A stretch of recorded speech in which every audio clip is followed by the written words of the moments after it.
Thanks for having me, and thanks everyone for joining for my talk today. I'd say I got a little sore throat today. One of the perks of having small kids at home, so my voice might go in and out, but I got some water by my side, and I will try to talk for 2 hours and not pass out. So yeah, atrazine. Atrazine is one of the most widespread pesticide water contaminants in the US. In fact, it is the most.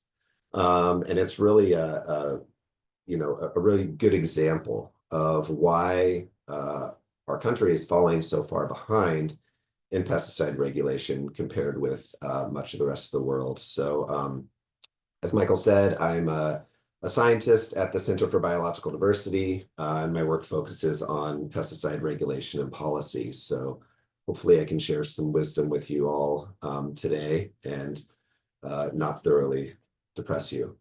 So just this will be kind of a longer talk than I'm used to giving. So I just want to give an outline of where I'm going to be meandering the next hour or two. I want to start on focusing, big picture, pesticide regulation in the US. How did we go from being the gold standard in the 70s, which we very much were, to where we are now, which is falling behind and lagging a lot of other places around the world when it comes to protecting our citizens from harmful pesticide exposure. And one of the ways that I've gone about doing that is looking at how do we measure up to other countries around the world, not just any other country. How do we measure up to other countries that have an enormous agricultural economy like we do, which is really the best basis for comparison. And I think you'll see some things that thoroughly surprise many people. And then our failings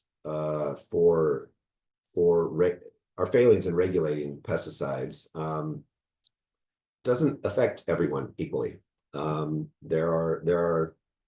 no winners by any means. All of us are exposed to some extent, but there are very much losers in this game. And it's not like everyone's getting hit all the same.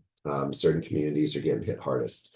And it's important to acknowledge that as we figure out how to properly fix things moving forward. And then I'm going to hit on some emerging concerns that we're noticing cropping up in the pesticide space that I think is bringing us full circle, really, in a lot of ways, back to the DDT days. I don't think we'll ever get that bad, but we're seeing some very concerning things happening with pesticide persistence in the past few years. And I think it's going to be something that we really need to focus on quite a bit. Then I want to jump into, kind of a more specific area. So going from broad down to targeted, and looking at atrazine in particular, and why atrazine has become untouchable. It has just about the best case you could have of banning a pesticide, and yet we still use just about as much as we did in the 60s and 70s. Use hasn't come down. Harm is still incredibly high from this pesticide, and why that is. So I'm just going to touch on what is atrazine, give it an introduction, where we find it, what are the harms from atrazine, and in this time of misinformation that we all live in, there's a lot of really good data out there on atrazine, and there is a lot of misinformation too. So I want to wade through that and discuss it in this space. And also want to talk about who makes atrazine and what have they done to make it untouchable. And then we actually happen to be in a time of flux right now in atrazine, and it's a very good time to make some significant changes. So after I've thoroughly depressed you with sections 1 and 2, I will hopefully bring your hopes back up on the last section here, and hopefully we can make some progress moving forward, because I think there is the opportunity to do that here. So how do we, the US, measure up to our agricultural peers? So we use more than 85 pesticides that are banned in either the European Union, China, or Brazil. So if you look at this, let me get my laser pointer here. Yeah. So if you look at this graph here, you can see on the y-axis, you've got the number of pesticides that are approved here in the US. And then on the X here, you have the pesticides that are banned or being phased out in the European Union, Brazil, China, at least one of those places, at least two of those places, and then the two pesticides, the toxic two, I'll call them, that are banned in all three. So we use in the US, at the time I published this like 6 years ago, 72 pesticides that are banned in the European Union, quite a bit. That number is well above 80 right now. I stopped keeping track after a while, but the EU is still progressing while we are flatlining. We also use 17 pesticides banned in Brazil. Then, at generally very high levels, 11 pesticides banned in China. And then 85 banned in at least one of those places, 13 banned in at least two. And then the two here that are banned in all three that we use in the US are paraquat, which is one of the most acutely lethal pesticides ever made. A single thimbleful is enough to kill a full-grown adult, and there's no known antidote. It's used as a suicide agent, unfortunately, throughout the world. And then phorate is the other one. It's an organophosphate pesticide, incredibly neurotoxic, just absolutely disgusting stuff that we really have no business using in this country or anywhere in the world, really. So it's not like these pesticides are just, random pesticides that we use, maybe a couple 100 pounds of each year. These are widely used pesticides. 10 of the most 25 widely used pesticides in the US are banned in at least one of these places. These are things like paraquat. We use 14 million pounds each year here in the US. Atrazine, we use 70 million pounds here in the US. So it's not like these are just random weird pesticides we don't use that much of. We use a ton of them. And if you look down here, you can just see the sheer volume. So we use 322 million pounds of pesticides each year that are banned in the European Union. That is a full quarter of all our total pesticide use in the US is of pesticides banned in the European Union. Absolutely unacceptable. And even China, China and Brazil are not exactly the countries you think to be racing past us and protecting their citizens. But they are. Look, we use 40 million pounds of pesticides each year in the US that China has said is just too dangerous to use within their borders. 26 million pounds of pesticides that Brazil has protected their citizens from that we haven't. So, these volumes are enormous. It's hard to even grasp what 322 million pounds even is. It's just the sheer enormity is outrageous. And a lot of detractors like to say, oh, European Union, they're banning all these things, they're destroying their agricultural sector. And it's not true. If you look at agricultural land, the European Union has less agricultural land than just China. And yet, if you look at the export value of its agricultural products, it's higher than the US, China, and Brazil combined. So the European Union has maintained a thriving agricultural economy, and at the same time protecting their citizens from very harmful things that are used in agriculture. So it's just really hits home that we're falling quite far behind, and we need to step it up big time. So why is this? Why do we use so many pesticides that the rest of the world is saying, no way, this is crazy? Well, part of it has to do with how we cancel pesticides or how we ban pesticides, because our laws make it very difficult to do that. Many of the significant actions that EPA has taken happened, in the 70s when the office was formed, in part due to the outcry after people started reading Silent Spring and the amazing work that Rachel Carson did. EPA had a mandate. They had a new law that came into place, and they were kicking butt. They were getting rid of DDT and aldrin and chloridane and all these just really nasty things that should never have been in use. And that is evident in this graph here. So this table here is just has the numbers that are reflected in this graph. So just focus on this graph here. On the y-axis, you've got the number of pesticides that have been canceled in the United States. And then on the X here, you have 5 different decades, right, from the 70s onward. The blue line here denotes non-voluntary cancellations. So that's basically like when the EPA comes in and says, this pesticide is too dangerous, we're not going to allow its use here. It's kind of similar to a ban, although we don't technically ban pesticides in the US. But the blue line you can think of more or less as a ban based off of harms to humans or the environment. So that's a non-voluntary cancellation. A voluntary cancellation is when the pesticide company comes to EPA and says, hey, listen, we don't want to sell this pesticide in the US anymore, so we need to cancel the registration. Now, why would a pesticide company do that? There's a few reasons. One is that there's a pesticide out there that maybe is getting a lot of very negative news coverage, and that company wants to distance themselves from that pesticide for public relations purposes. But the main reason that happens is because companies are required to pay annual registration fees to keep pesticides approved in the US. And this adds up over time. This could add up to $500,000 a year for a certain pesticide, depending on how many products are approved.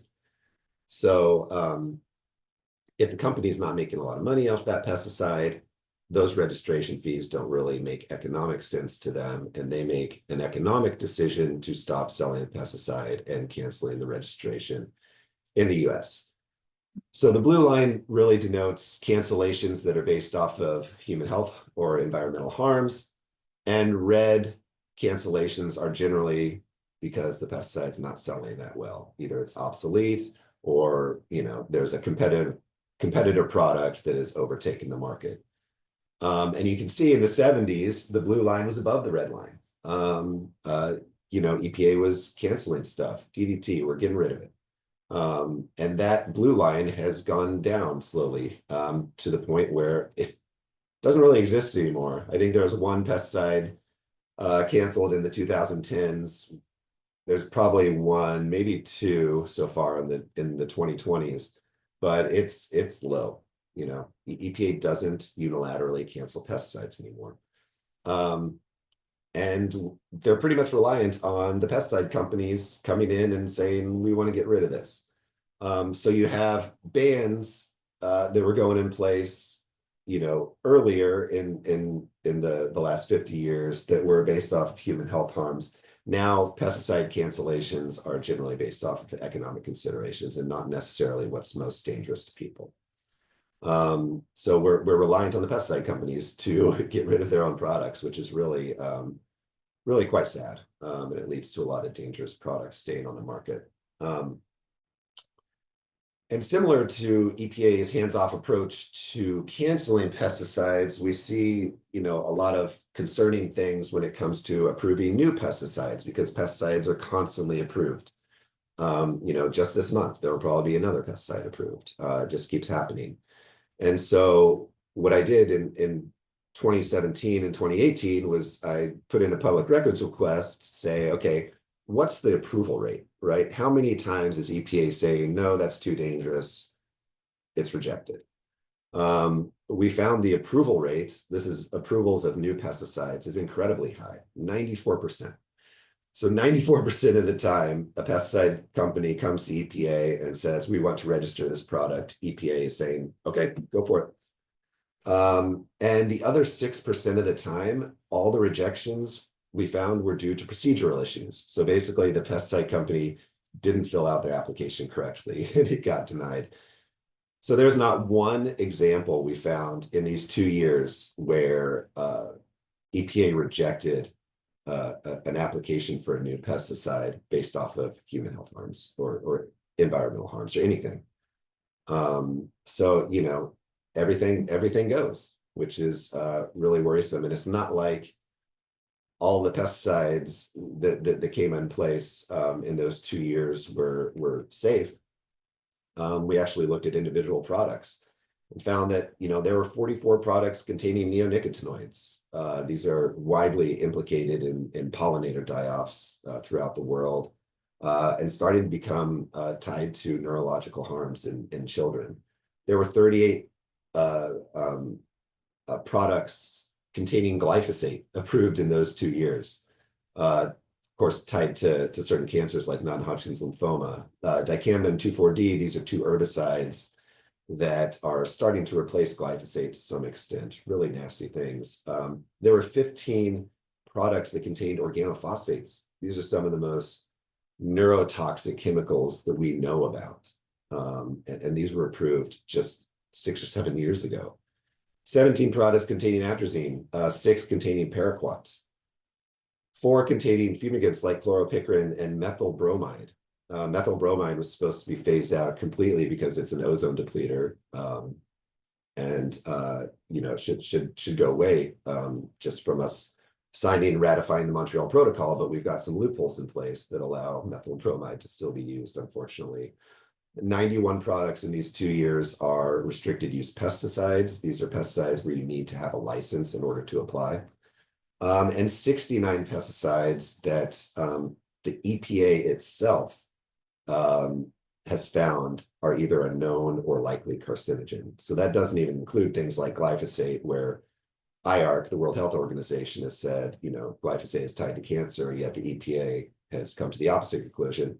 These are 69 ingredients that the EPA itself identifies as carcinogens. And 69 products containing those ingredients were approved in this last 2 years. And again, we basically got 100% approval rate because all the rejections were just because of incompetence in filling out an application. So very worrisome. I like highlighting this example here because it really shows how bad things have gotten. Aldicarb, which is probably a pesticide very few people have ever heard of, and that's a good thing. But it's one of the nastiest ever made. It was essentially banned in the US in 2010, but has since, you know, been re-registered for a few smaller uses, like you can still use it on peanuts and a few other crops. So it's still allowed to be used here, unfortunately. Thankfully, the use is generally pretty low.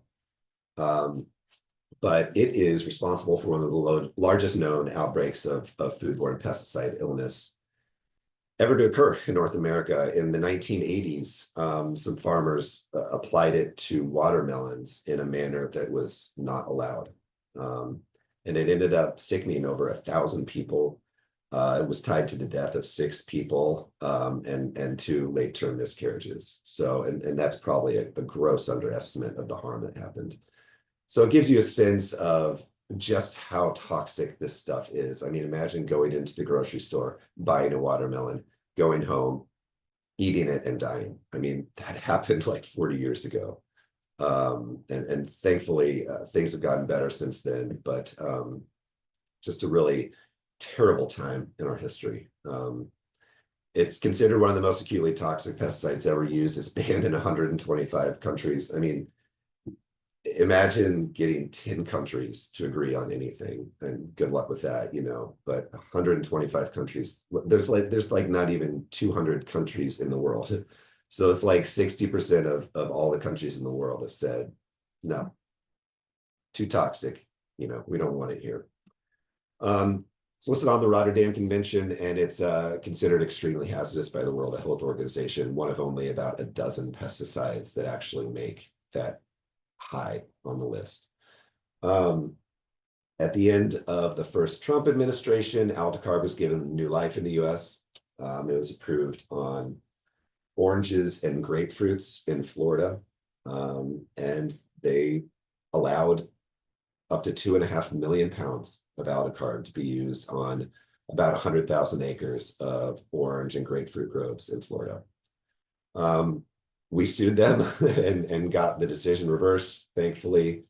But nothing is off limits. And now we're in the second Trump administration, and I would not be surprised if it came rearing back, because we know through FOIA that an application is on EPA's desk right now to reapprove that same approval that the courts fought back. So if aldecard can get reapproved and have an expanded approval in the US, as recently as 2021, anything's on the table. So it's a scary time, and any progress needs to be fought tooth and nail to maintain in perpetuity, which is so frustrating, because we keep making progress and then backsliding with an administration that prioritizes industry over people. So who's getting hit? Who's shouldering the burden from our failure to adequately regulate pesticides? Well, I don't think this surprises anyone, but reducing your exposure to pollutants is a privilege, unfortunately. It's not a right, as it should be. So what that means is vulnerable communities are typically taking the hit. In California, this still surprises the hell out of me, but if someone wanted to guess, basically the color of your skin, based only on on your proximity to a harmful pollutant, knowing your exposure to pesticides would give them the highest likelihood of success. So what that means is, of all the pollutants assessed in California, pesticide exposure has the greatest disparity between whites and people of color. More so than particulate matter, more so than smog, traffic pollution, water pollution, proximity to hazardous waste sites. Pesticides is the pollutant that has the greatest disparity between whites and people of color in California. I don't know if that would hold for other states, but it's striking, and it's just absolutely crazy to me that is the case. But that's not to say that white people don't have pesticides in their bodies. Everyone does. I don't care what you eat, what you drink, where you live. Every single person has pesticides in their blood or urine right now. It's just the collateral damage we're living with to be in an industrial society, unfortunately. And so there's nothing you can do about having an exposure, because it's happening. But what we're talking about, the privilege we're talking about here, is controlling the extent of your exposures. And that's really, the most important thing, because the extent of your exposures is really the major correlation with disease and loss of quality of life. There's some exceptions, of course, with endocrine disruptors. Sometimes lower exposures can be more harmful than higher exposures, but for the vast majority of chemical exposures, it's really, the more you're exposed to, the more likely you are to have harm from your exposures. So when we're talking about the privilege to reduce your exposures, we're talking about the privilege to avoid pollutant-induced death and chronic disease and things that reduce your quality of life, which is sacred to everyone. So it's something that really needs to be talked about. And where do these disproportionate impacts come from? They come from all sorts of places. I mean, you could even look at access or ability to afford organic food. I mean, organic food is more expensive. There's some exceptions for some crops, but on the whole, organic is more expensive. It just is. And it requires a little more labor, it requires a little more care, and that leads to higher prices. It requires getting certified, which is an expensive process. And if you're living paycheck to paycheck, the thought of spending more on your grocery bill is not attainable for a lot of people. And even if you want to buy organic food, a lot of people don't have any organic options near them. You know, some people have to drive 50 miles just to find a grocery store that has an organic option available. So, you know, being able to reduce your exposure through diet can be very different among populations of people. Pesticide production too, you know, aside from some organic pesticides, you know, most pesticides are synthetic chemicals that need to be synthesized in a lab or a manufacturing facility. So what we did with this study was we looked at, there were 31 facilities around the country that produce pesticides that were in violation of our bedrock environmental laws, like the Clean Air Act and Clean Water Act. So these are the 31 facilities that produce pesticides that we expected to be having the most harm to nearby communities that lived near the facility. So we looked at the demographics, a 1 mile, you know, radius from the facility, and then demographics of the national average, and then the relevant state averages. We found that for the average of all these 31 facilities, there were about 37% people who identified as BIPOC or Black, Indigenous, or a person of color.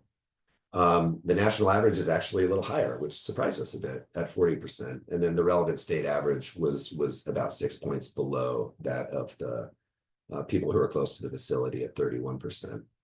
When you look at percent low income, so this is the percent of people who make incomes that are twice as high as the federal poverty line. You see about 44% of people near these facilities as having low incomes, compared with 28 and 29% national and state averages. So you've got a much higher proportion of people who have lower incomes living near these facilities. And when you look regionally, so if you look at just the facilities that exist in California and you know, mainly southern states, you see there's a 63% population of people of color around these facilities compared to a 40 and 38% national and state average. So, you know, the harms for pesticide manufacturing and the pollution produced are really hitting low-income people across the board, and regionally in certain states are more, you know, likely to disproportionately impact people of color. And then if you look at pesticide use, you know, the two bins we generally look at are agricultural pesticide use, which is by far the main one, and then residential pesticide use, so pesticides that people use in and around where they live. And it's no surprise that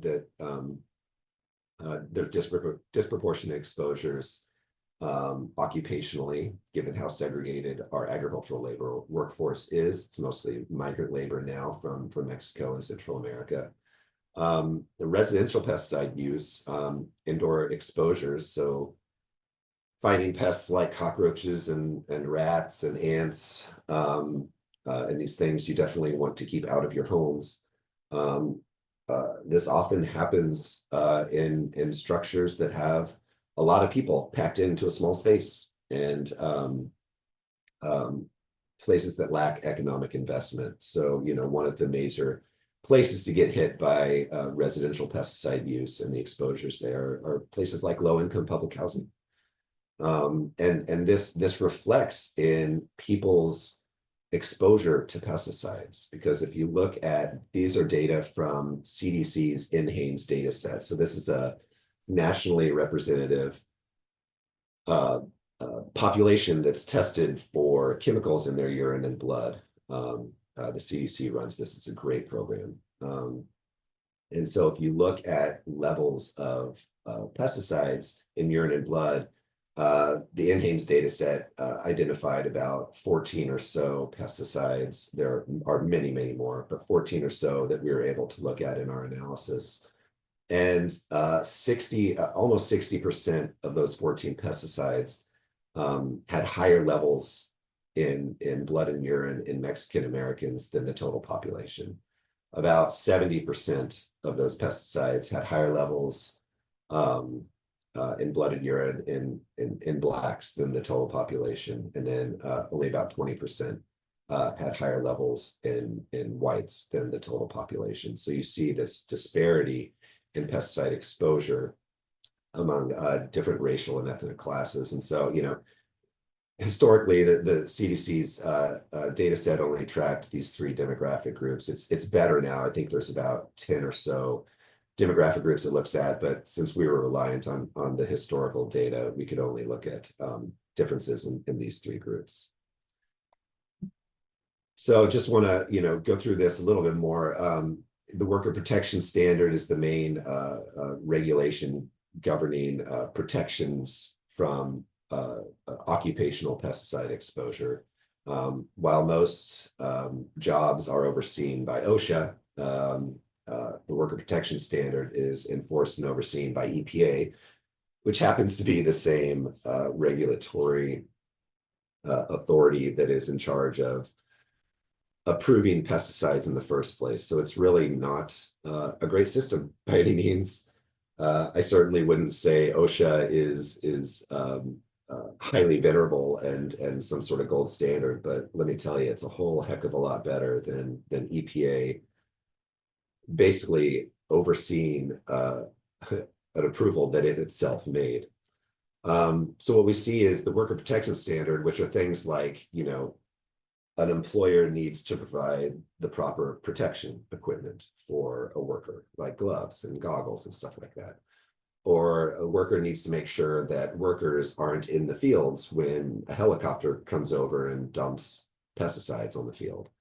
So it's very basic things that could save lives. And the Worker Protection Standard is very important, although it's not anywhere as protective as it needs to be. And if you look at the inspection violation enforcement rate of the Worker Protection Standard, it is abysmal. So I'm looking down here at the bottom row, the 5-year average inspection rate is 1.2%. That means of all the agricultural operations subject to the Worker Protection Standard, only 1% are inspected every year. Of those 1%, half are found to be in violation of the Worker Protection Standard, not offering their employees the protections that they need from pesticides. And of those, that are found to be in violation, only 20% received anything more than a warning. So, if you're only inspecting 1% of facilities and half of those are in violation, imagine what that extrapolates out to. We have 1.8 million workers and handlers who are in these facilities. That could potentially be 1 million people not getting federally mandated protections from pesticides.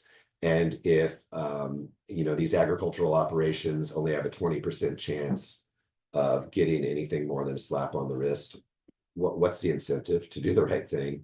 So it's just, we're not doing enough, and the laws we do have on the books aren't even being properly enforced.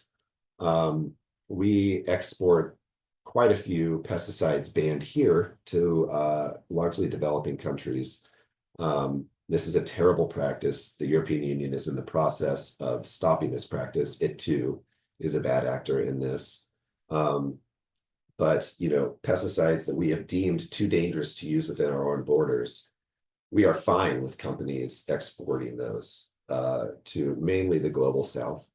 If you look at this bar graph here, the percent of nations receiving imports of pesticides, of organophosphate pesticides that we've banned in the US, about 80% of them are low to middle income countries, which you would expect, unfortunately. And about 72% have worker poisonings estimated to be higher than 30%. So we are exporting some of the most dangerous pesticides that we ourselves have said are too dangerous to use here. And we are sending them to these countries that have absolutely no regulatory infrastructure, absolutely no oversight, and it's killing people there. And it's leading to what is called the circle of poison, where domestically, the food here cannot use banned pesticides, but we export banned pesticides to other countries that are then using them on our food that we are importing from them. So we are still getting exposed to the pesticide, even though we have banned its use here. Very worrisome. There were efforts a decade ago to try and end this, and the industry was just too strong and shot down all attempts to end this horrendously more immoral practice. So hopefully we can get this get some wind behind our sails and get this practice banned like the European Union is doing, because it's just absolutely horrendous. So, moving forward, what does pesticide regulation in the US look like? Unfortunately, we're seeing some disturbing trends.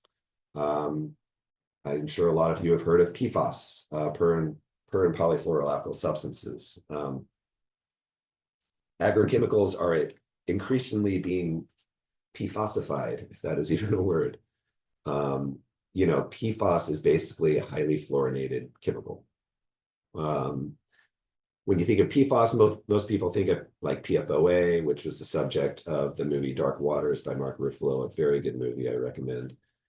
Other ones like PFOS, PTFE is Teflon, the Teflon that coats your pans. Gen X is a newer PFAS that is supposedly being used to replace PFOA and PFOS, which can't be used here anymore. But the more we're learning about highly fluorinated chemicals, it's not just these really long chain PFAS that we need to be worried about. It's all of them. And so why are PFAS so worrisome? Well, the carbon fluorine bond, which is a hallmark of many PFAS, is it doesn't exist in nature. It's not a natural bond. So any carbon fluorine bond that is out in the environment was synthesized by people and released as pollution. And since it doesn't occur naturally, no biological processes have evolved to break it down. Sunlight doesn't break it down. Bacteria, fungi don't break it down. Heat doesn't break it down. It's just there. And there's no way really to get rid of it if it is dispersed across a large area of land. There's no reclamation process. So, any PFAS pollution that is released today is going to be around for the birth of your grandchildren's grandchildren. And that is very, very worrisome. And the few PFAS that have been studied at any depth have been found to be incredibly, incredibly harmful to people. And the worrisome part, and why I've included this in the talk, is because pesticide ingredients are now PFAS. Many of them are. If you look at, so this is the percentage of active ingredients, so that's the major component in the pesticide product.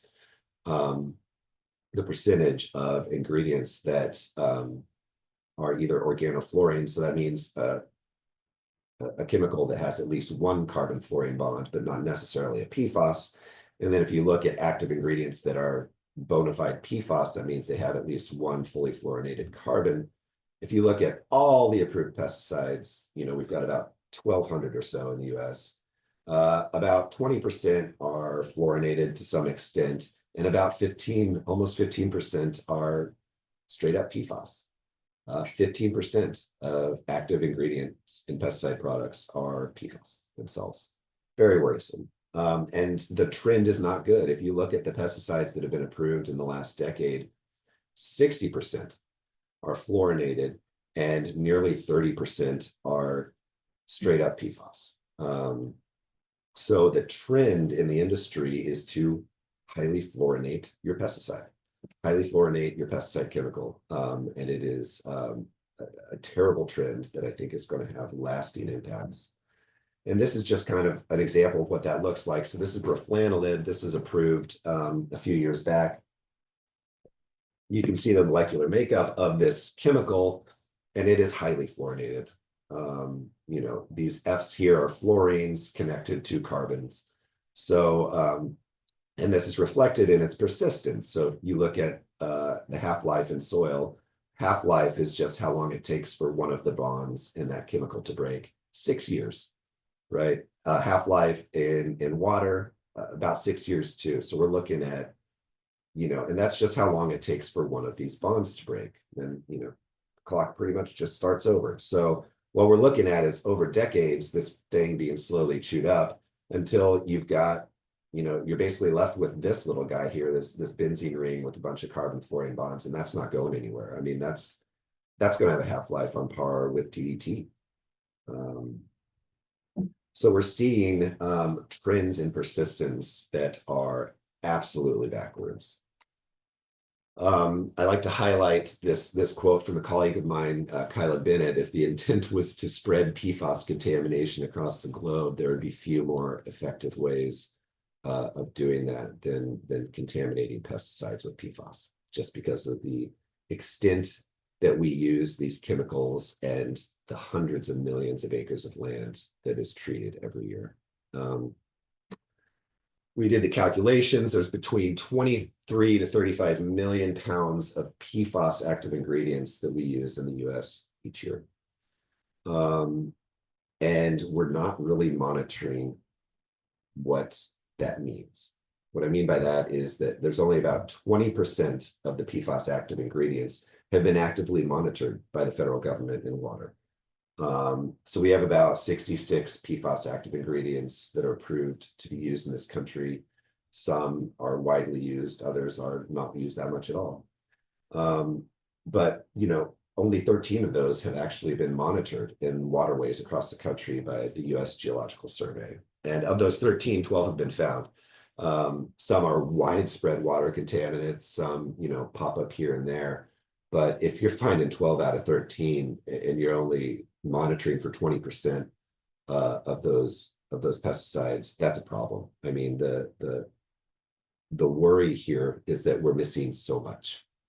And once we get around to understanding the full scope of the problem, it might be too late. And so, if the 60s and 70s were the age of the organochlorine, which are things like DDT, aldrin, chlordane, these things that stick around forever, we're still dealing with the impacts of DDT, even though it was banned like 50 years ago. But we're now living in the age of the organofluorine.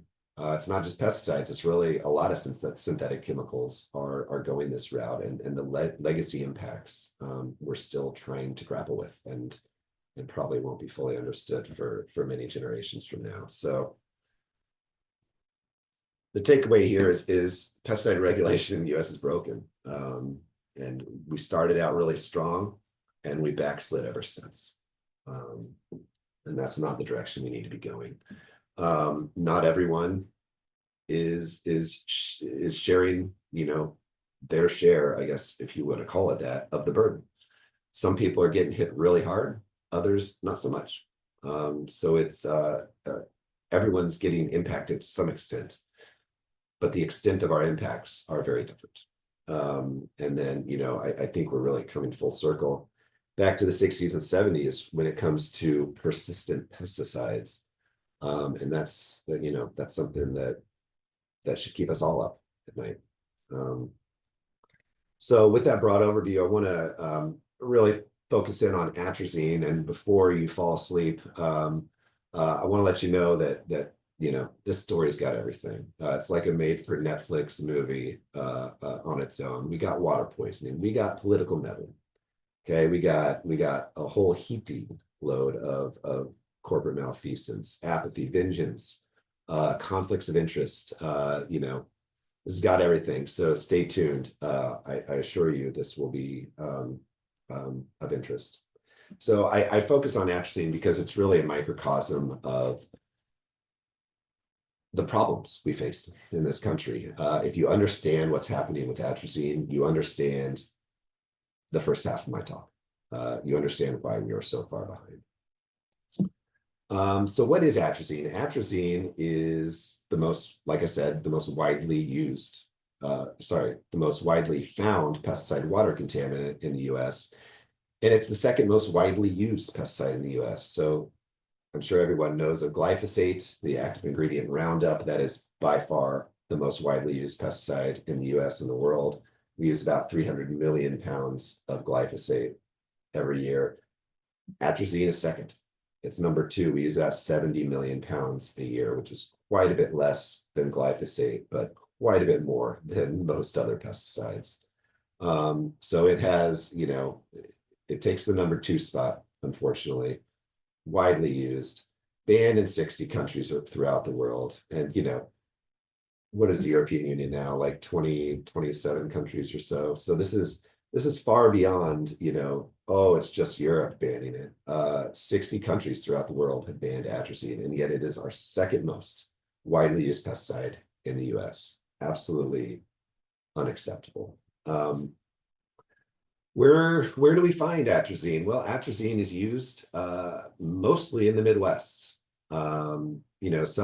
Quite a bit in the Mississippi River Valley, throughout the southern seaboard. There's quite a bit of use in Delaware, Maryland, basically in the Chesapeake Bay watershed, but very little use in the entire western half of the United States, which is kind of interesting. But it's, if you live in Illinois or Iowa, you are drenched in this stuff, which is really sad. I grew up in Kansas City, so I was in ground zero, through my whole childhood. And this stuff is everywhere. I mean, if it's in the water, it's just in the air, it is just so widely used in the Midwest, it is everywhere. And the reason that's where all the atrazine is used is because there's really only one crop you can use it on, and that's corn. You can look here at the total use of atrazine in this country has stayed relatively constant since the early 90s, and that definitely goes out to the 80s and even the 70s. If there's three things certain in life, it's death, taxes, and we're going to use about 70 million pounds of atrazine each year in this country. A very constant trend. And you can see the yellow part of this line is corn. So 95% of atrazine use in this country is on corn. The few other crops are sorghum, which is a crop that's very similar to corn in many respects, and sugarcane. We do grow some sugarcane here in the US. So corn, sorghum, and sugarcane. That's it. And that tells you why this is where all the atrazine is used, because that's where all the corn is grown. We have about 300 million acres of cropland in this country. 90 million of that is corn. So a quarter of all of our cropland in the US is just to grow corn. And this is not the corn most people think of. That's like corn on the cob you have, in the summertime, or corn chips that you eat or whatever. 99% of the corn in the US is field corn. This is disgusting, hard, chalky stuff that is really inedible. So it's not used to feed people. What it's used for is to make ethanol to put in our gas tanks as a fuel additive. It's used to feed factory farmed animals a high grain diet. And it's used to make high fructose corn syrup. So only 1% of corn we grow in this country is what most people think of when they think of corn, stuff that you eat. So when I say atrazine is used on corn, I don't really mean corn that people eat. I mean corn that people don't eat. And the same trends goes with sorghum. Almost all the sorghum grown in this country is used for ethanol and to feed animals kept in terrible environments and tortured basically for their entire lives, and then slaughtered so we can have meat.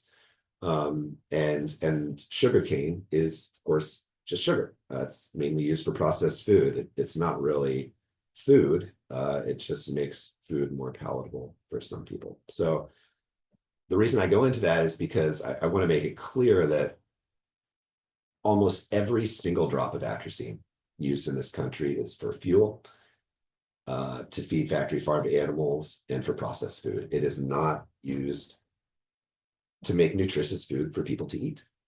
It's just not. And the whole trope of, oh, pesticides are needed to feed the world is, it's a bunch of baloney, first of all, but it is absolutely inaccurate when we talk about atrazine, because atrazine is not used on human food. It's used on these other things. So keep that in mind as we move forward. Where do we find atrazine? Well, the good news is, since atrazine is not used on food, we don't find it in food. So, I guess there's a silver lining to everything, right? But we find it in the water. Atrazine it goes where the water is. Wherever you apply atrazine, at some point, it will find the water, and that's where it's going to stay. It doesn't bind organic matter in soil. It doesn't stay put. Whenever it rains, it's going to follow the rain into the nearest waterway. That's where it goes. And because of that, it is the most widespread pesticide water contaminant in the United States. So this here was a study done by the USGS about 20 years ago now, but it was an enormous study. They tested over 10,000 samples from nearly 200 rivers and streams throughout the entire country and looked for pesticides. And what they found was these top two here, atrazine and diethylatrazine, which is a metabolite of atrazine. It's a breakdown product, were by far the most widely detected pesticides throughout the entire country. And they looked at agricultural streams, they looked at urban streams near undeveloped land that is not agricultural, and then streams near mixed use land. And almost exclusively atrazine and its metabolite were the most widely detected pesticide contaminants. Maybe an exception for urban streams, but the fact that you really, there's not a lot of atrazine use in cities. The fact that we're finding it in urban streams at all is absolutely insane. So by far the biggest pesticide water contaminant, even though we use about 4 times less than glyphosate, it is orders of magnitude higher in water than what we ever find glyphosate or most other pesticides as well. So it's just, if you see a lake or stream in agricultural land, particularly in the Midwest, it has atrazine in it. You can be assured of that. So it's a very sad thing to see. And the fact that this is detecting atrazine throughout the country, not just in the Midwest, we're finding it here in the West too. Atrazine has a few other uses like on turf and stuff like that, but it's just wherever it's used, even if it's small amounts, it's going to be found in the water. And this is reflected in a recent EPA analysis that found harmful levels of atrazine in more than 11,000 US watersheds. And so, this USGS study just looked at any level of atrazine. Now we're looking at levels of atrazine that the EPA itself says are harmful. And I will say that is a much higher level than what is really harmful. So if EPA says something is dangerous, that something really bad's happening here. So the purple and the turquoise here marks areas of the country where atrazine is present in water at dangerous levels.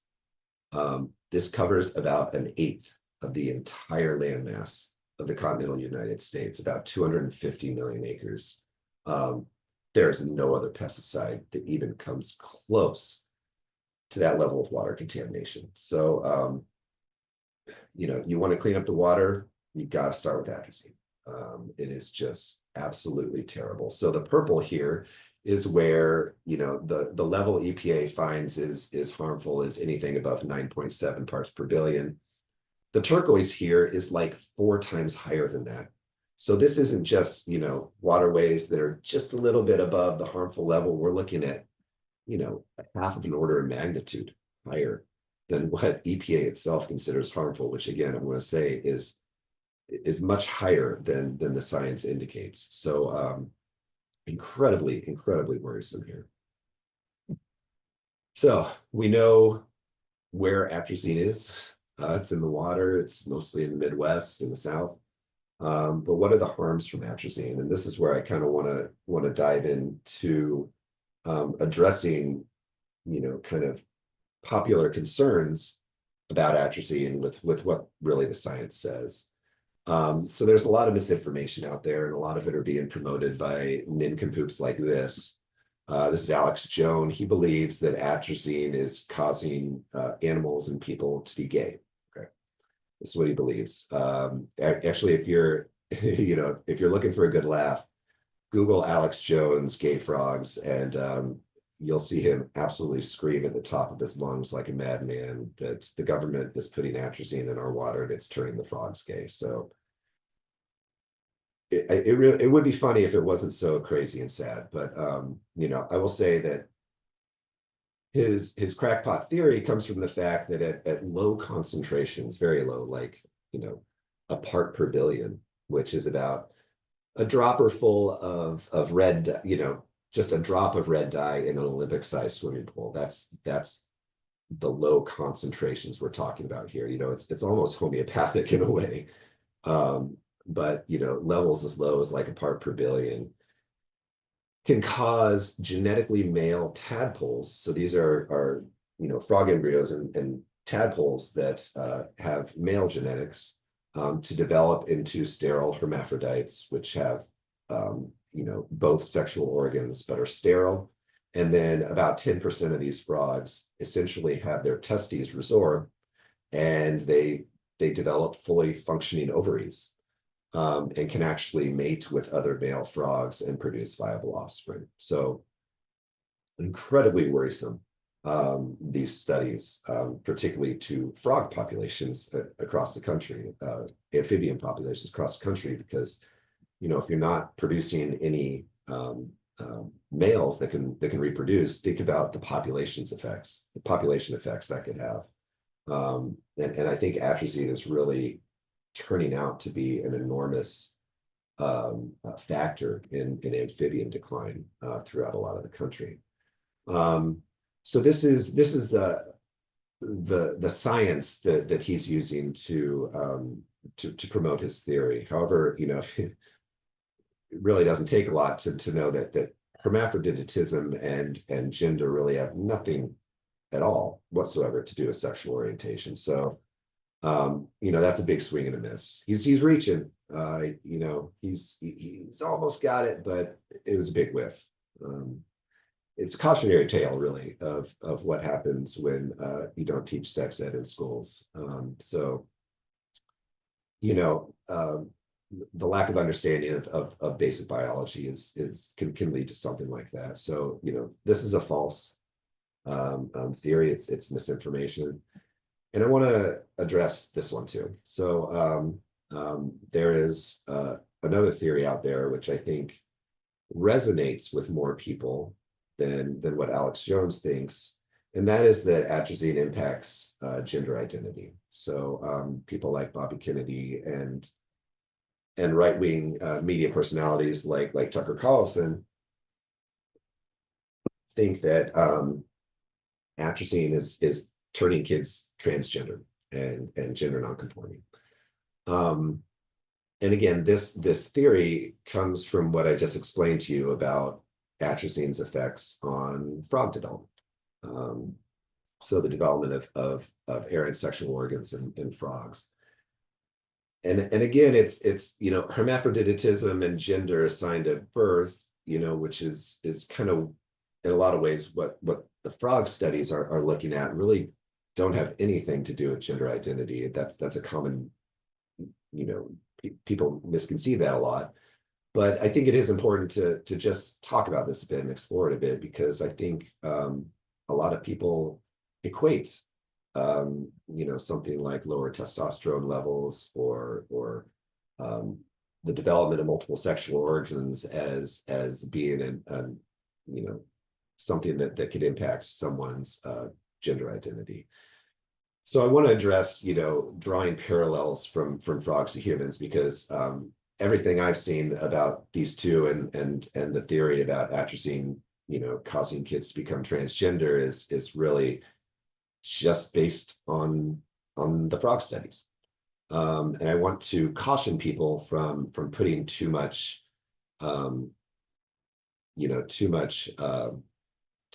faith in drawing these types of conclusions, because frogs and humans develop very, very differently. In fact, if you grow frog embryos in estradiol, which is an estrogen, they will all turn female, even the ones that are genetically male. Okay. So that's something that scientists do all the time when they're studying the effects of chemicals on frogs. Is you can have a control group where frog embryos are in water that contains estrogen, and they'll all turn female.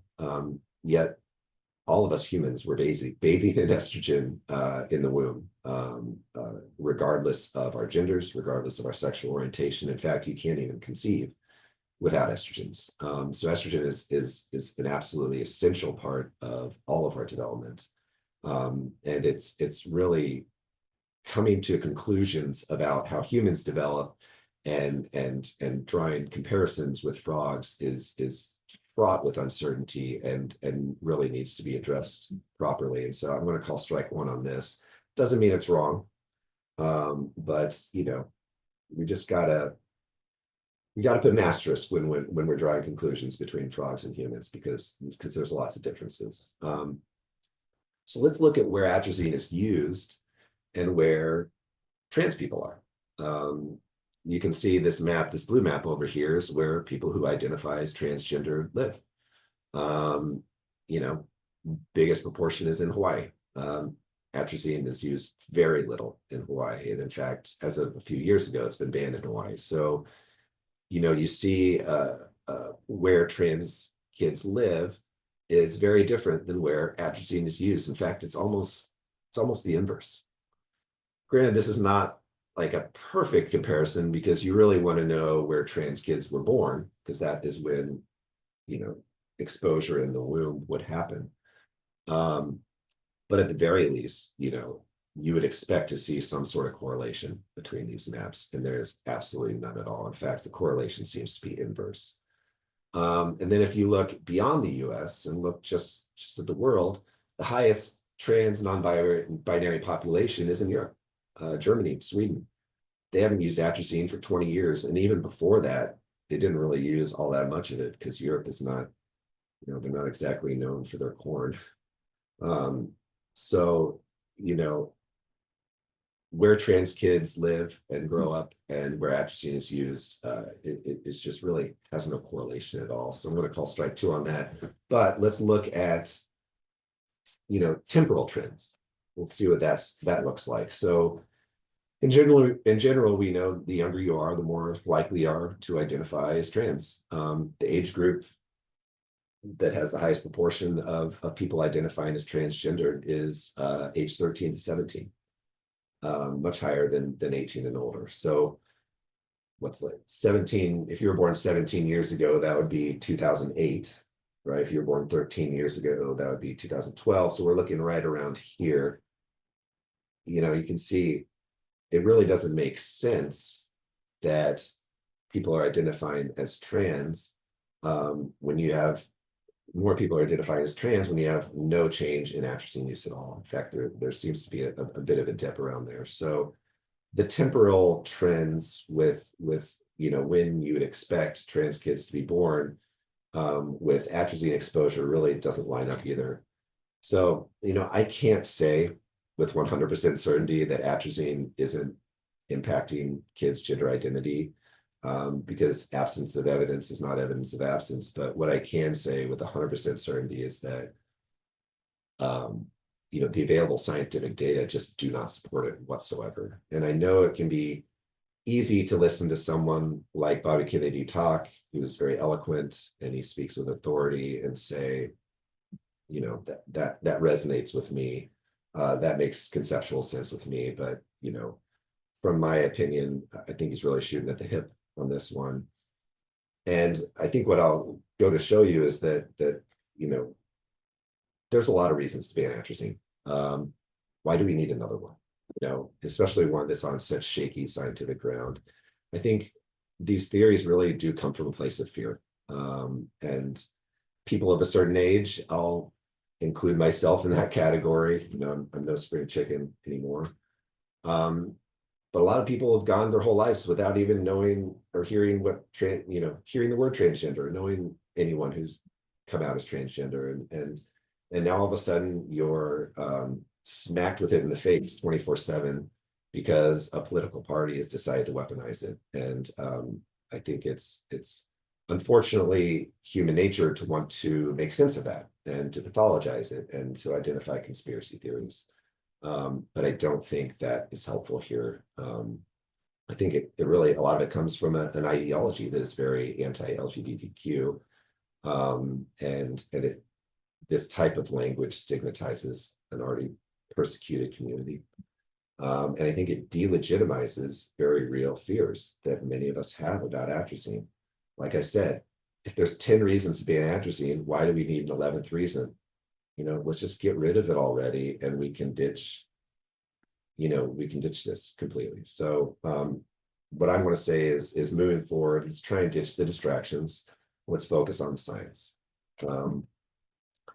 And instead of giving you 4 hours of the science, which I could easily do because there's quite a bit of it, I'm not going to bore you like that. So, I'm just going to kind of condense a lot of scientific evidence into this one slide here so we can move on, and you don't have to fall asleep trying to listen to this. But atrazine is first and foremost an endocrine disruptor. I mean, it's not like a lot of chemicals that have maybe 1 or 2 studies that say, oh, this can impact hormonal systems.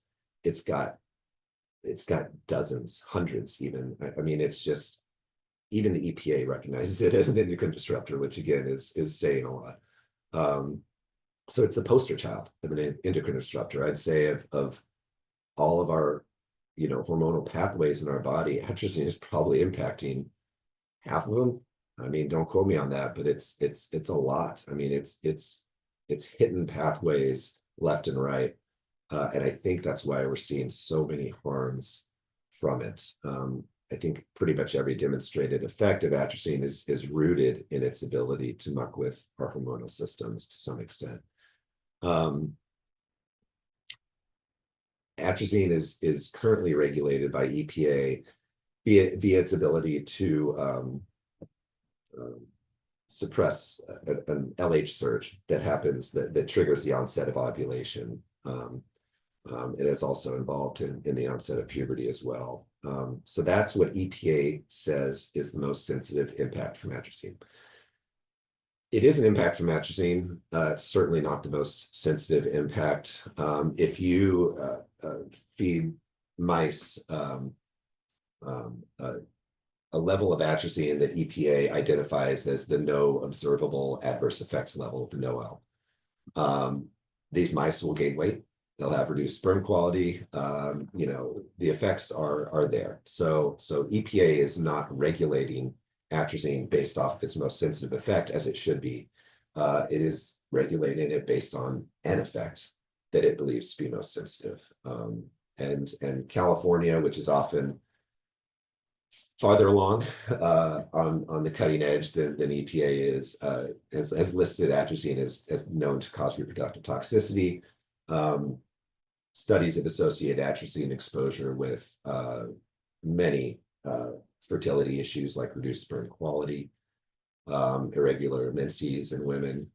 So I think, the fertility impacts are clearly some of the most sensitive impacts from atrazine that we're seeing.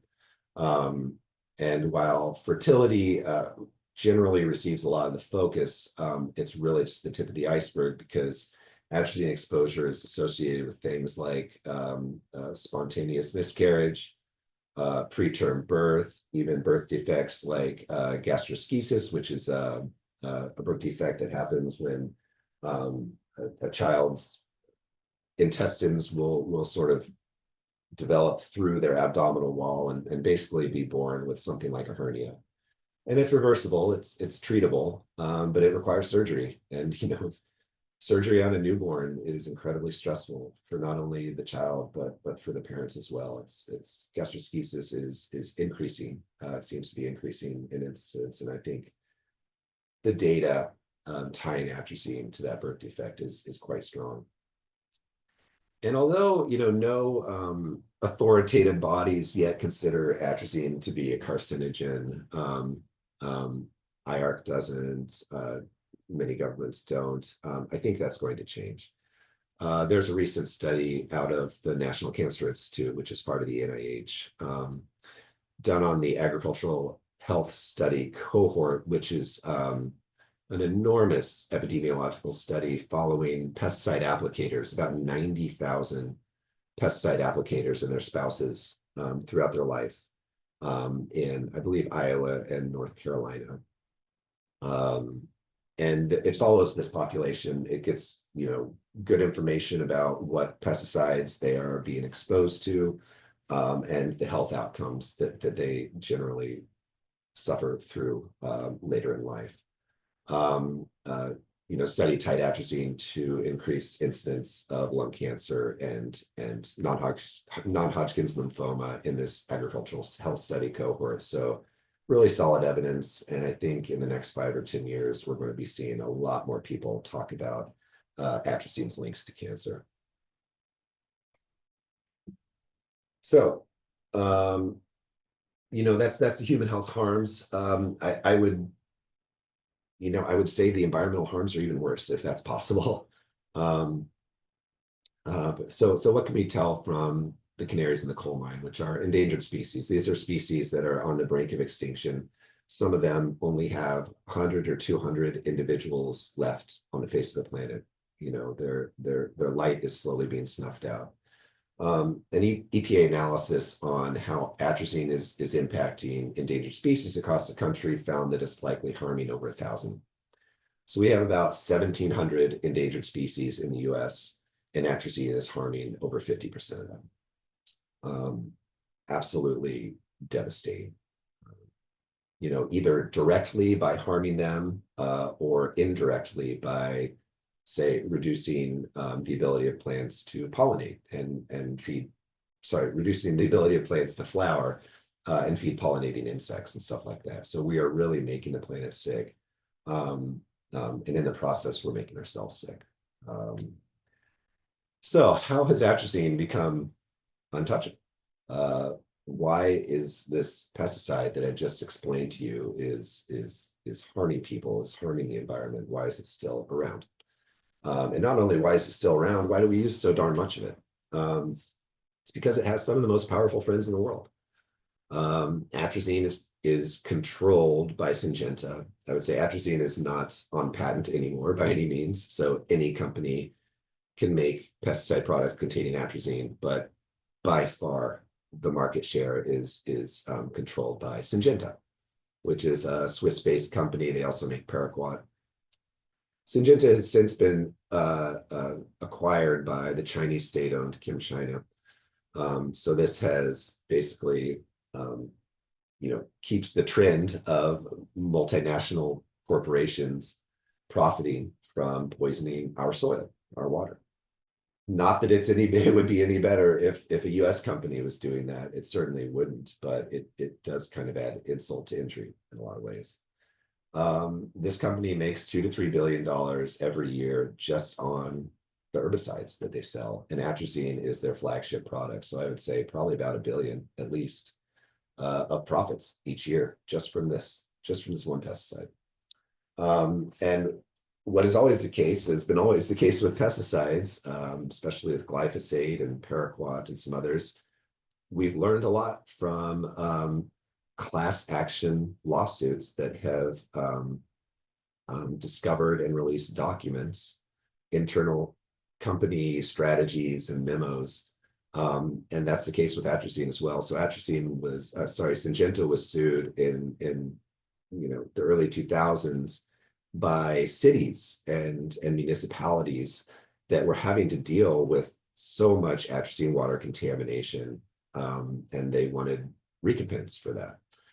And so this led to the release of a lot of documents that we found a lot out on what Syngenta has been doing to silence critics and to promote its product. So what I'm going to go into now, most of this comes from these unsealed court documents from class action litigation brought by cities that claimed Syngenta was polluting their water and causing them to have to get it out in some ways. So, a lot of ways atrazine has become untouchable is because Syngenta wins its lawsuits, win the day by any means necessary. So one of the things they decided to do was go after the judge in the case, in the class action case. They wanted to dig up personal details from him, like, on a dating website, he had a pick in a robe. I don't know if this is a bathrobe or like a judicial robe or anything. Either way, it's kind of weird, but nothing's off limits for this company. Embarrassing people, character assassination, for something that has absolutely no, you know, no impact on how this person could do their job or not. And Syngenta hosted focus groups with managers of these water systems and discussed, oh, the financial implications. Oh, you know what, if this lawsuit goes through, you might lose tourism dollars, stuff like that, giving them pressure to opt out of the class action suit. Discussed how to pressure homeowners and real estate agents to drop out of a lawsuit, saying, your taxes would increase, blah, blah, blah. This lawsuit ended up settling. Syngenta had to pay about $105 million to the cities in the class action lawsuit, which some people took as as these companies won, and these cities won, and certainly the cities got some money to upgrade their filtration systems, but Syngenta had to pay $100 million. That's like 10% of what it makes each year just on atrazine. So, they won the suit. They didn't have to do anything to prevent any atrazine release into drinking water lakes. All they had to do was give money to these cities to filter out the polluted water that they're using for drinking water. If you wanted to fix the problem, you'd stop it at the source. But this is, throwing money at a problem to clean up after the fact, which is just absurd. So how is atrazine chemical protection? Well, Syngenta is very good at infiltrating public discourse. I will say these court documents probably wouldn't have made the light of day, except they were FOIA'd for by a group called 100 Reporters, and then reported on by some of these larger news outlets. So support your local independent journalists. They're doing the really good work that then, gets expanded on by some of these larger outlets like New York Times. So a plug for that. Syngenta was found to paid a University of Chicago professor $500 an hour to do an economic analysis of atrazine and speak with the media about it. And the media presented him as an independent source. So this is what they do. They identify people working at universities that come off as independent, and then use them as their mouthpiece. And people, the public, regulators, tend to view that as a more trustable source than the company itself.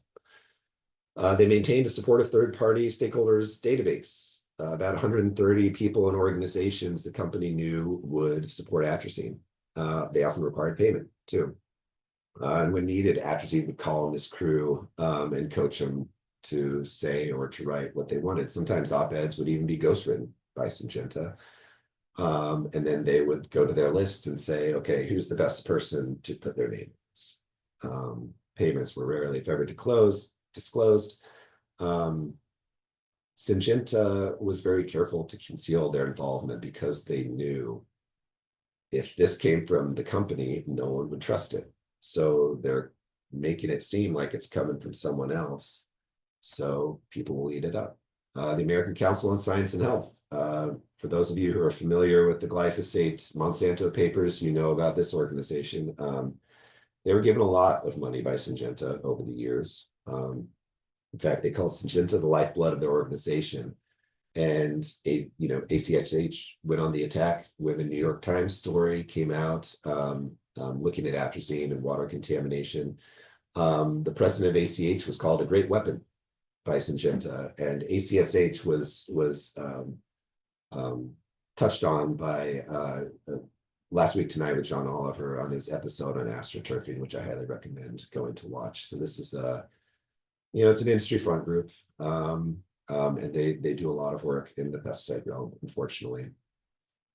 And this purple down here, this is an actual quote from a Syngenta employee after a person at the Heartland Institute published an essay that was promoting atrazine. These are great clips for us because they get out some of our messages from someone who comes off sounding like an unbiased expert. I mean, you have it right there. Another strength is that the messages do not sound like they came from Syngenta. So this is the goal. get your message out in a way people will trust, and they do that through third parties. It's the misinformation machine. And then last, but certainly not least, infiltrate the science. For those of you who have not read this amazing New Yorker article called A Valuable Reputation, I highly recommend it. It goes into a lot of the stuff I'm going to talk about here. But this company was relentless, going after scientists who exposed the harms from atrazine. And one of those main scientists is Dr. Tyrone Hayes, a professor at UC Berkeley. So he was one of the researchers who did a lot of those experiments in frogs that I talked about. Absolutely, devastating for frog populations, and really solidified atrazine's place as a bona fide endocrine disruptor. After, Tyrone started publishing a lot of his studies that made Syngenta very nervous, they started to try and discredit him, try to audit his work, asking peer-reviewed journals to retract studies that he had published, trying to set traps for him to get into situations that would be bad for him, investigate where his funding's coming from, investigate his wife. Nothing's off limits. And for most scientists, this would say, this would cause them to pause and stop researching that. We happen to have someone here who is very, very driven, very moral in a lot of his views, and he kept going. And his career suffered because of it. Not a lot of scientists would do that. And I think, a lot of the harm here is what we're not seeing. What scientists did they go after who just gave up and said, oh, I'm out of here. I'm not dealing with this. The company looked into purchasing search terms on Tyrone Hayes. So there was a while where if you Googled Tyrone Hayes, one of the top things would be a website trying to discredit him, sending people to ask questions at conferences and videotape his answers, trying to embarrass him. He had a job opportunity at Duke early on. Syngenta is based in the Research Triangle in North Carolina, which is around the NIH Duke area, and they derailed that job. They, did stuff to derail that job opportunity because they wanted to protect our reputation in our community. Jason Rohr, another researcher who's done a lot of great stuff on atrazine. His frog colony, actually, University of Florida's Gulf Coast Research and Education Center said they wouldn't house his frog colony there anymore. It turned out the wife of the director of that center actually worked for Syngenta. Paul Winchester did publish some great work on atrazine and correlations with birth defects. He was subpoenaed after his publication and asked to turn over every email he had written about atrazine. So you can imagine how much of a silencing effect this stuff has on scientists, even if it's, completely without merit. It still scares you. And I can understand why someone would get, an aggressive email like that and say, screw it, I'm not dealing with this, because your career can suffer, your life can suffer. Syngenta hired a detective agency to investigate members of the scientific advisory panel. So sometimes EPA will convene SAPs or scientific advisory panels to sort of help the agency understand, a scientific concept or look at the research and give them recommendations. This is supposed to be compiled by people who, don't have any skin in the game, supposed to be independent people, but oftentimes industry will identify people they think will not act on their behalf and try and get them kicked off the committees. And also, on the other hand, try and get people who they know will, promote their ingredient or whatever the case may be, and try and get them put on the committees. And this is an actual email. I don't think it would be helpful if it were generally known that we research SAP panel members, which they're clearly doing. The good stuff I've kept to myself. If you see a bill coming in from some detective agency, sign it and pay it. So, just absolutely ridiculous. Almost things you'd see in like, some sort of slapstick comedy show. And on the opposite side of the coin, professors that are publishing research that are, saying that the harms coming from a product are suppressed. Professors who tend to publish research that is beneficial for the company, they tend to get lots of research grants from those companies. They often only list their university affiliation when they publish. And oftentimes the universities they're affiliated with will get high value donations, tens of millions of dollars. And that will come with, notes saying, we really like this professor, keep them funded as best you can. This happens a lot with land grant universities, extension, services. So universities where, a lot of agricultural research is happening, have a ton of pesticide industry money coming into them. An investigation by Huffington Post found that of the 6,600 studies reviewed by EPA on atrazine, at least half were published by groups with a financial stake in atrazine, and over 80% had not even been published. And if you're not published, you're not going through peer review, you're not having any sort of oversight on what you're saying. And so it goes to show just how much of an infiltration this company and other pesticide companies, for that matter, have in the scientific literature. It's just pervasive, and what it's meant to do is manufacture doubt, right? People are always going to be publishing about harms from these products because they're harmful things. But if they can flood the literature with, this is safe, then you've got a case where it's like 50-50 in the scientific literature. And, EPA looks at that and says, well, can't really make a lot of sense of that. We'll just keep letting it happen. So it's a very effective strategy. This is literally a playbook. Bayer, Monsanto have used it. Syngenta, Kim China have used it. I'm sure every other pesticide company has used it. They use it because it's effective.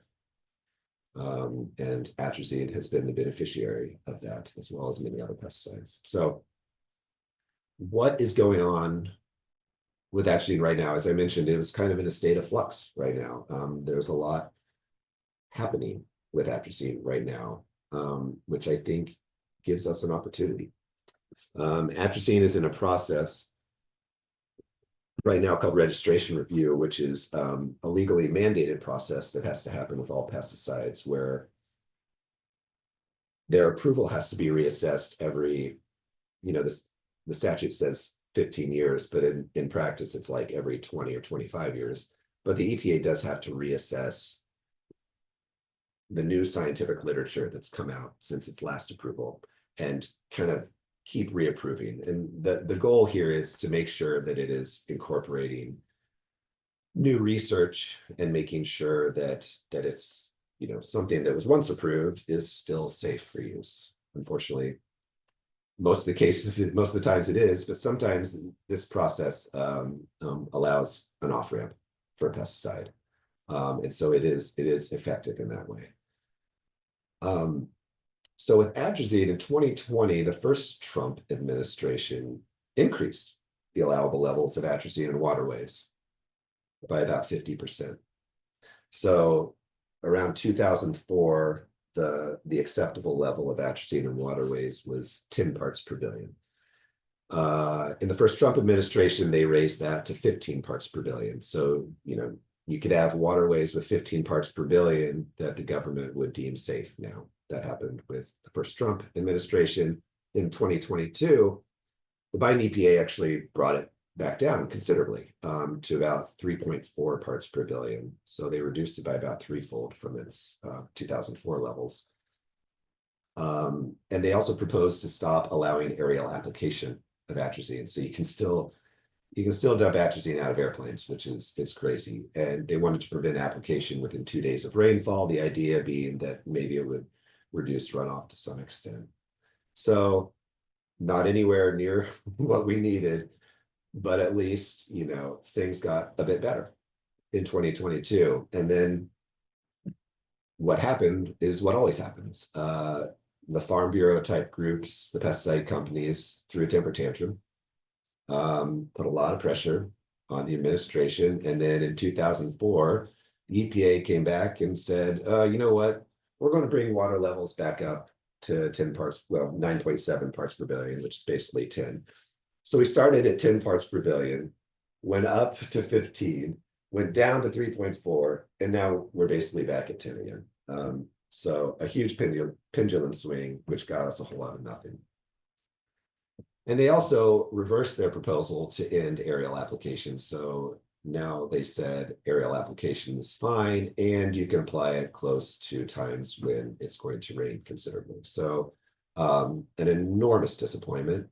We're back at square one. We've wasted 5 years. What gives? So EPA has developed a plan to bring atrazine contamination down. So even with the 10 parts per billion level, they're still finding an eighth of the continental US is so contaminated that it needs to be remediated, essentially. So they came up with a plan to bring atrazine contamination down. It is so weak and so full of holes that we did an analysis for a recent comment period and found that this proposed plan will only recover 1% of these 11,000 contaminated watersheds to come back to levels EPA considers safe, which I would argue are still dangerous. So I don't know what's going to end up happening here. If this plan goes forward, we'll see them in court. And ultimately the courts are probably going to decide what's going on here, which is sad, because we really shouldn't have to get the courts involved. Our law is clear. This stuff needs to go away. It's just causing too much contamination. So that leaves me with the last slide. So how to move forward, right? What can we do? It turns out right now there is some significant progress being made on the endangered species front, which is kind of exciting. As it turns out, a lot of the laws in our country that are designed to protect people have a lot of weaknesses, have a lot of loopholes, but we've got an incredibly strong environmental law called the Endangered Species Act in this country that not only has prevented 99% of protected species from going extinct, in doing that, it has also led to countless protections for people. So our environmental laws are really an enormous protector for human health. And based off of the EPA analysis I told you earlier that found extensive harm to endangered species, atrazine is now banned in Hawaii. You can't use it there anymore. It's banned in the US territory, so you can't use it in like Virgin Islands, Guam, Puerto Rico. You can no longer use it on forests anymore. So a lot of times with forests, they clear cut areas and then they dump herbicides on there to prevent the weeds from choking out the newly planted trees. Atrazine was one of those. Now you can't do that anymore. You can't apply it on Christmas tree farms anymore, which is great. You can't apply it along roadsides in rural areas anymore. So this was all due to the Endangered Species Act. And the human health benefits are just beyond measure. This is, probably one of the greatest things to happen in atrazine regulation since forever. Again, it's not near enough, but people in Hawaii can breathe easier now. They don't have to worry about atrazine in the water. People who live along the road in a rural community doesn't have to worry about a tractor coming by and spraying that area. So really good things here. And I think from my talk, that I'm no fan of Syngenta, but I really do want to give them credit here because they didn't have to do this. This was voluntarily done. I would argue they were backed up against the wall and there's not a lot of options for them, but they did the right thing here. And they've shown themselves actually to be very good players in this space, in the endangered species space. I wouldn't say that's the case for really any other space, but I do want to, tip my hat to them. And I think they've more so than other pesticide companies have showed that they want to protect endangered species from pesticides. At least that's where things stand now. Who knows what the future will hold, but again, I want to give credit where credit is due. Atrazine is one of the few pesticides that's actually despised on both sides of the aisle. I mean, most Republicans love it. Most moderate Democrats love it.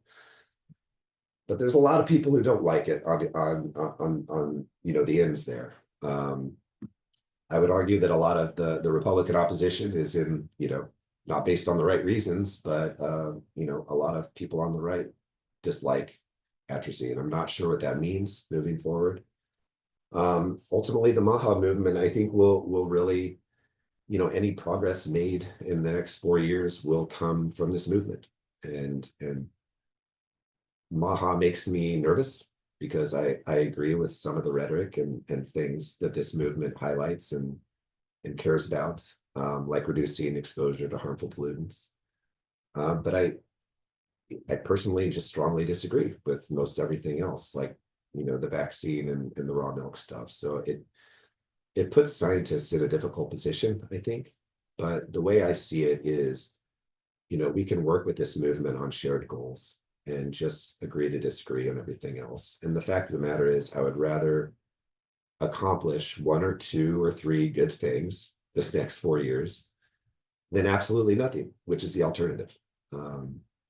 And MAHA has the wind at its back, and it's in a position of power right now. So, let's work together on our shared goals. And I think kicking atrazine to the curb could be one of those successes.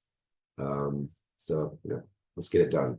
And I think, what I'm hoping people come away from this with is pressure, and education. Let's make atrazine a household name, much like glyphosate is now. Let people know how bad this stuff is. We don't even use it on food. We don't need to use it. Let's get rid of it. It is causing so much intergenerational damage. And the way to do that is just education. And, what we can do individually to help stop supporting the atrazine machine is eat a plant-based diet, low in processed food. It's basically what every health expert says you should do. So it's a great thing to do, not only for your health, but you don't have to support the atrazine machine anymore. And of course, anything to use less gasoline. All the corn in our country is grown to feed animals in terrible environments and used to fuel cars. Let's stop putting pressure on the systems that be to keep using atrazine. So yeah, with that, I guess if there's time for questions, that would be great. But thank you everyone for sticking with me. That was a marathon session, and my voice held out. So I'm very very thankful for that. Great. Thank you so much, Nathan. So, all right. So I guess for anybody who wants to reach out to you, there's your email address, as well as your website. All right, great. So if these chemicals are so toxic as you've shown us for the last hour and 45 minutes, how do the people who are making these decisions hide from these chemicals? Are they as equally impacted? That you have this idea of, billionaires building bunkers, but obviously after some catastrophe, are they somehow safe, or are they going to have the same health fate as the general public? Well, that's a good question. I mean, it's hard to hide from chemical exposures these days. In the case of atrazine, it's very regional where it is. A lot of water is contaminated, but the worst of the problem is in the Midwest. So people in the Beltway aren't really going to be impacted that heavily. I don't necessarily think that's what goes on in their minds at all when they're making these decisions. I think they've got systems in place that have been impacted by, the industry interests. I think we have very weak laws in place. So, if they were so inclined to do something good, they need to have, a legal basis to do that. And our laws in this country aren't necessarily as good as they need to be by any means. And so even if the agency wanted to do some good things, a lot of times its hands are tied. So yeah, I don't know. I don't think anyone's safe from a lot of things here, but especially with atrazine, whose use and presence is very regional. It's not impacted everyone the same by any means. If you have been contaminated by atrazine, is there any way to clear it out of your system?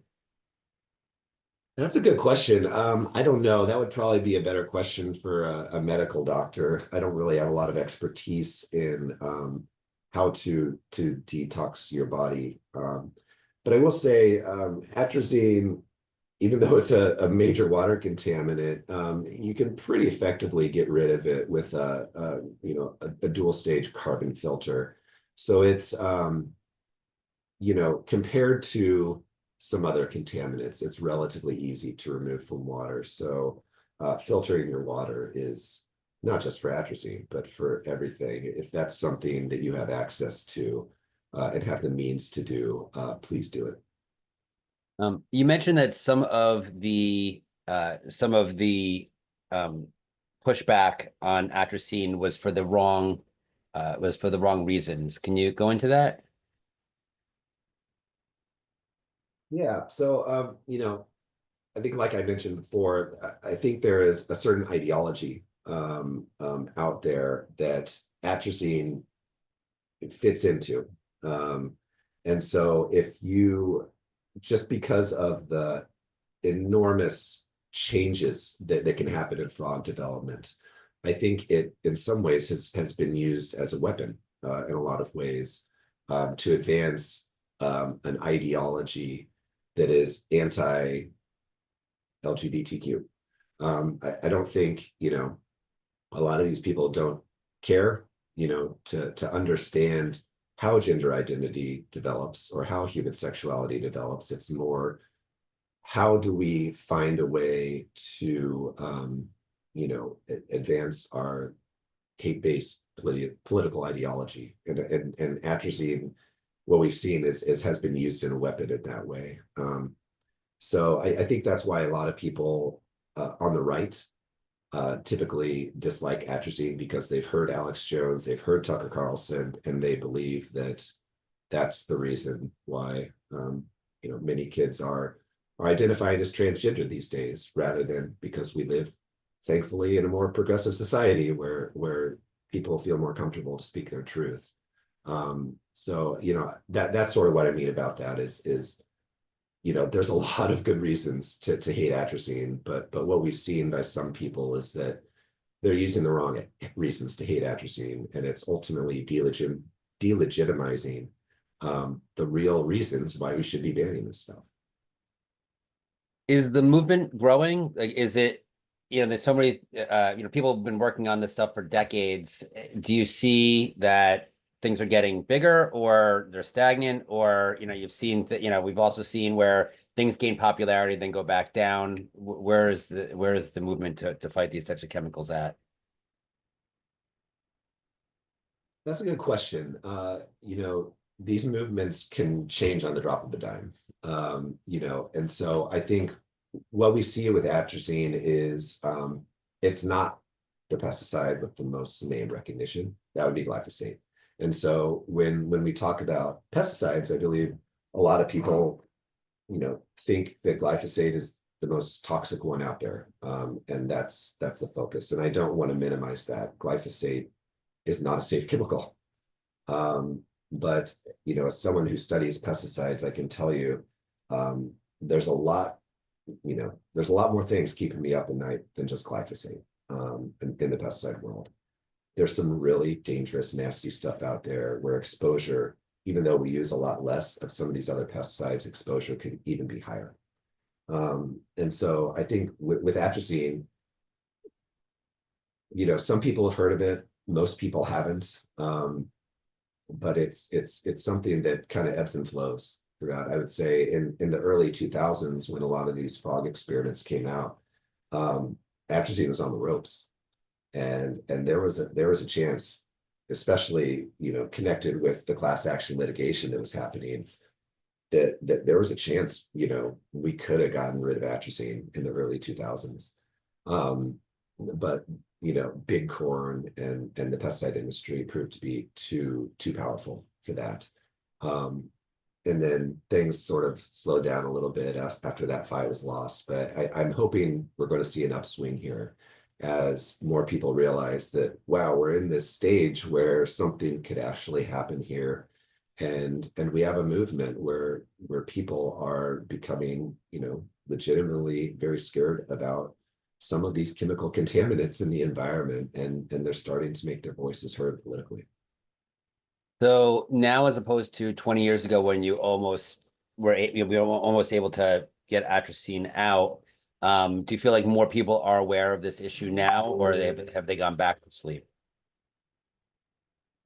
That's a good question. And one I don't really have a good answer to. I would say you know, back in the early 2000s, I was not in this arena, so I can't speak from experience, but anyone who knows about atrazine right now is very into getting rid of it.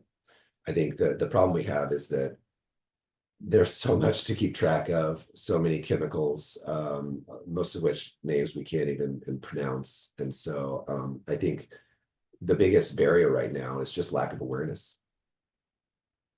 With regard to glyphosate kind of being the poster child for toxic chemicals, is there anything that we can learn with how that was brought to the public that we could use to have other chemicals like atrazine brought to the public's awareness? Yeah, I think Roundup, the brand name has just been around for so long, and so many people have used it, and so everyone knew about it. The commercials were on TV all the time.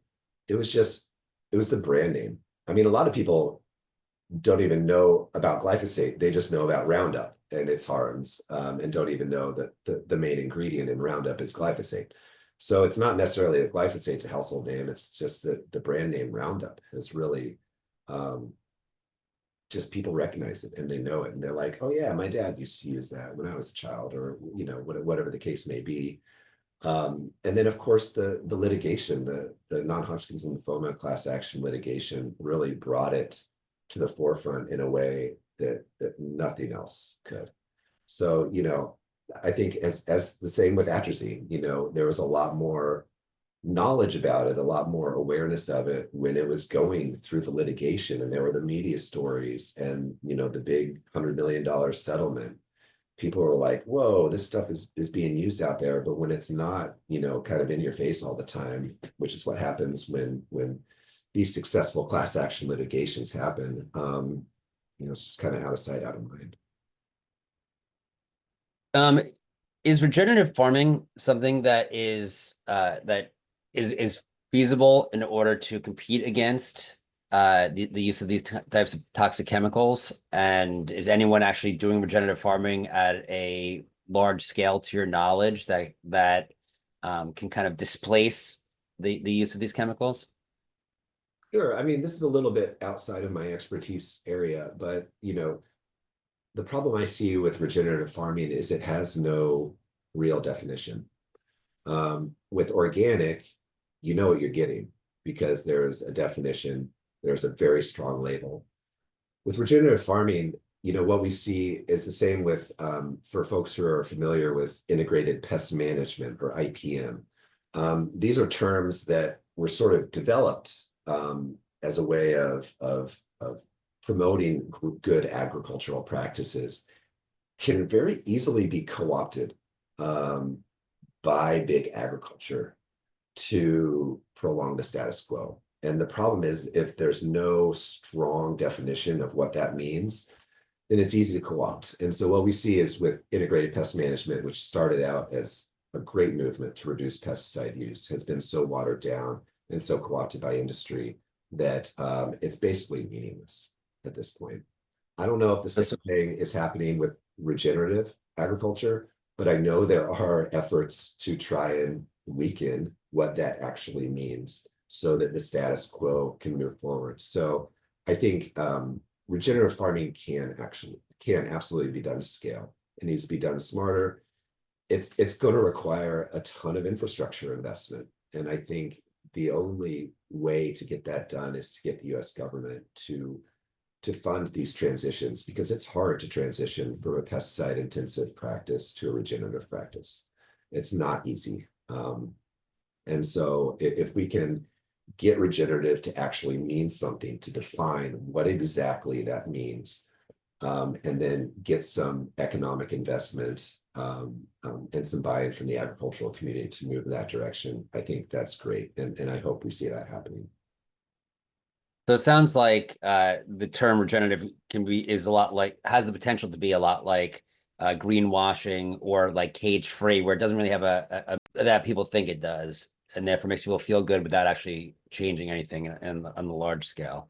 Is that a correct understanding? Yeah, absolutely. I mean, anything can be greenwashed. And I think when you're, things like climate friendly farming or something like that has already been greenwashed. And so it's important moving forward to really stick to your guns and be like, what does regenerative actually mean?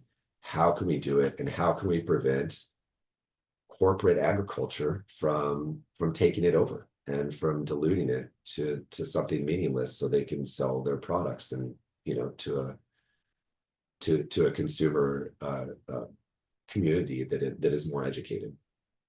How hard is it to get out of the atrazine out of the environment, so that if you wanted to have, an area that has been contaminated, cleaned up, can you just leave it there? Will it break down? Do you have to remediate the soil?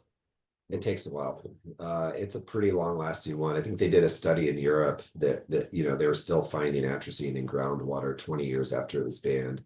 It's not like DDT. It's not going to be around 50 years after it was applied. I think the big problem is the volume we're applying it at, and it's constant year after year after year after year. So, if we cut off the spigot, so to speak, things are just going to get better. It may take more time than we want, and that's unfortunate. Might be a decade until we get to a place where we're not really detecting it all that much anymore. But the first step has to be turning off the tap, so we can at least try and see whether remediation in the short term is possible. And so we just have about a minute or so left. To leave on a high note, what gives you hope in this regard? People care about their health. People care about the environment, and they're starting to scream and yell about it. To see the Republican Party, start to talk about clean air and clean water, as hollow as I think those words are, it's very different than what the Republican Party has been saying in the last 50 years or so. So just that itself is really important. And I think what we're seeing with, the Make America Healthy Again movement is that people are fed up. People are scared. People are frustrated that they have to do all this research just to make sure that they're not getting anything nasty in themselves. And so I think, moving forward, capturing that anger and that frustration, and just showing the industry that the status quo, business as usual, it's not okay anymore. We got to change things, and we're going to make our voices heard, and we're going to vote. So I see hope in the future, but we're right now in a time and in an administration where I'm very worried about the short term, but I'm hopeful about the long term. Great, thank you. If we can unmute the audience so they can share their appreciation for Nathan, please. Thank you, Nathan. I know, I've talked to him. Thank you, Great Nathan. I've information. spoken to him today. Thank Thank you. you for Uh-huh. putting that Appreciate this face. very much.